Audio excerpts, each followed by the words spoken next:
Do we try 28? I'm always very honoured and proud to be selected to bowl for Wales. Ending nicely now. It's almost a little bit surreal. I mean, I've only ever been part of sport since I lost my sight. So every time I am selected and I'm described as an elite athlete representing Wales, it's a validation that you're not worthless, you really are good. Yeah.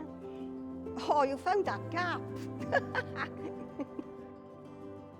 Welshness has always been community-based, a sense of belonging. Should I have your arm? Be quicker. When I lost my sight, I felt I lost that sense of who I was, where I fitted, what I belonged to.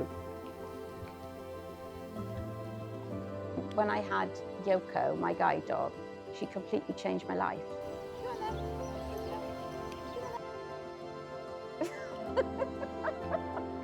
Team Wales is inclusive. Everybody's one team. It's brilliant. It's more than just you're an athlete, you've been selected for your country.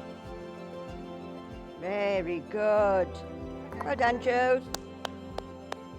Yes, I'm very proud to represent my country. I'm very honoured, but it also validates me as a person.